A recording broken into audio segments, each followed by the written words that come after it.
I need to tell you something about law school admissions. I've been dancing around this on the channel for months, saying things like, the process is evolving and make sure your essays are strong, and that's the comfortable version. But something shifted for me recently. I have had multiple applicants in the past few months mention, casually just mentioning it, that they used ChatGPT for their personal statements. Like it was nothing. Like, of course they did, why wouldn't they?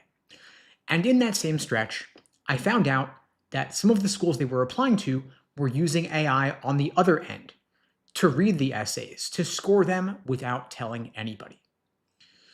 So AI is writing the applications and AI is reading the applications. And the entire admissions process is pretending neither of those things is happening. Now, I've been coaching LSAT students and working in admissions for over 20 years now, and I'm not going to give you the comfortable version today. I want to give you the real one. If you want to understand how fast this thing is moving, you need only one school. In 2023, the University of Michigan Law School made national headlines. They put a hard ban on AI in admissions essays. Every applicant had to certify they didn't use ChatGPT or any other generative AI tool. Their admissions dean said publicly that they would compare your personal statement to your proctored LSAT writing sample to catch anyone who cheated. So Michigan was going to hold the line. That was 2 admissions cycles ago. This past cycle, Michigan added a new optional essay prompt that doesn't just allow AI, it requires AI. The prompt tells you to use generative AI to answer a question about how you use the technology and how you expect to use it in law school. 2 years from sign a pledge that you didn't use it to show us how well you can use it. And Michigan is not some outlier. They are the first school honest enough to admit what every admissions office already knows. The AI ban was never enforceable, and the world their graduates are entering uses AI every single day. But Michigan's reversal is a symptom of something much bigger, and that's what I haven't been telling you. According to one survey, about 63% of law school applicants are now using AI somewhere in the application process. And over half of law schools still have no official policy on whether any of this is allowed. There's no rules or guidance on this. They're silent because they don't know how to handle it. And everyone understands that silence basically means just go ahead. They're throwing up their hands. They don't know what to do. And the detection tools don't work either. Admissions officers at multiple schools have looked into AI detection software and just passed on it because it's not accurate. Even OpenAI pulled their own detector. So schools can't ban it, they can't catch it, and most applicants know both of those things. Now here's the part I've been holding back.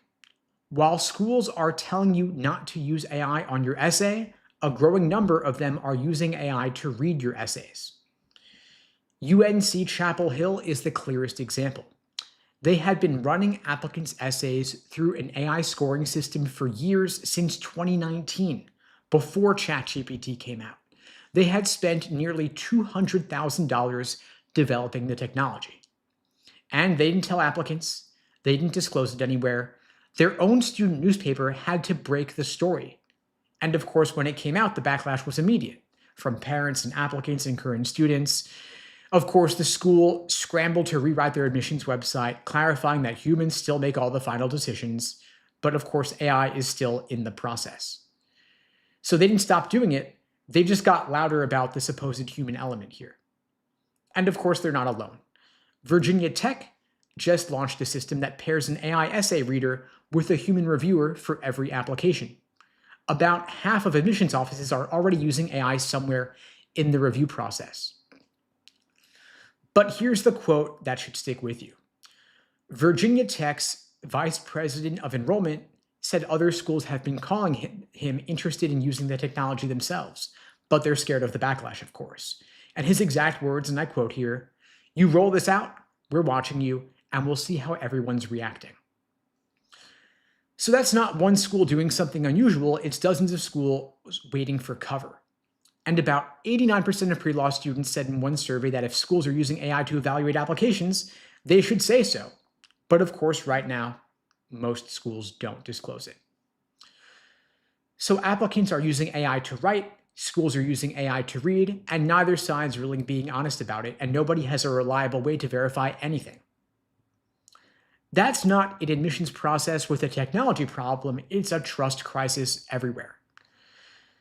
Now, I want to make this concrete because it's easy to hear all of this and think it's an interesting policy debate, but it's a lot more than that. This hits real applicants, and some of them much harder than others. If you've got a 3.9 GPA and a 172 LSAT, you're probably going to be fine. Your numbers can carry you through pretty much any version of this process, whether it's human or machine. You will clear the benchmarks, the requirements, the hurdles. You're going to be okay on the numbers. But this video is for the other applicant with subpar numbers. Maybe a 3.4 GPA and a 168 LSAT, a splitter applicant. Because the numbers alone may not get you where you want to go. But of course, the applicant with a lower GPA, worse numbers overall, might have had better extracurriculars. Maybe they spent 2 years teaching in an underserved community before applying to law school. Maybe they organized a clinic of some kind, and they wrote a personal statement about a specific family they helped. The moment they decided they wanted to go to law school was in some top 10 reasons list. It was a Tuesday afternoon in a courthouse hallway where a mother found out she could keep her kids. Now, I've read thousands of personal statements over the past 20 years, and I can tell you that a trained admissions reader will pick up the weight of that kind of story in 5 seconds. They can feel the difference between someone who was changed by an experience truly and someone who's just checking a box. And that instinct, built on years of reading thousands of files, is what makes holistic admissions actually work. Of course, AI doesn't have that instinct.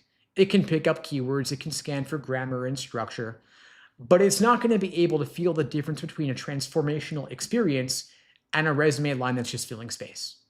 It has no nuance or recognition of the human element. An AI first read is basically just a numbers filter.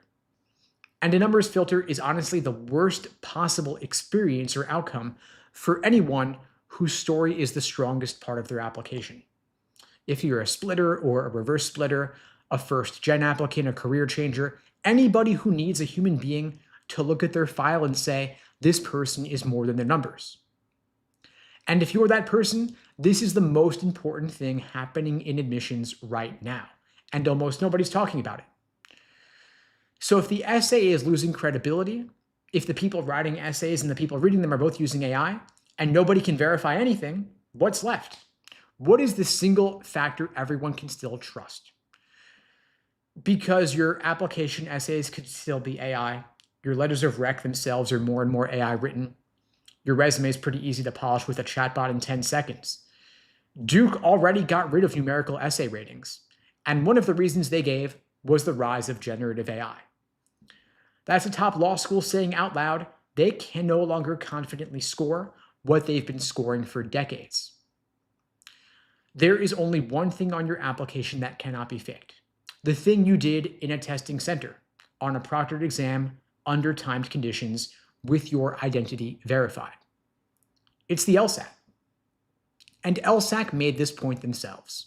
They even put out a blog post saying that the LSAT writing sample, the section most people skip or ignore, is now one of the best tools admissions offices have for checking whether an applicant can actually write. And law schools are already comparing your LSAT writing sample to your personal statement when something feels off. We've got a system where every other signal can be gamed.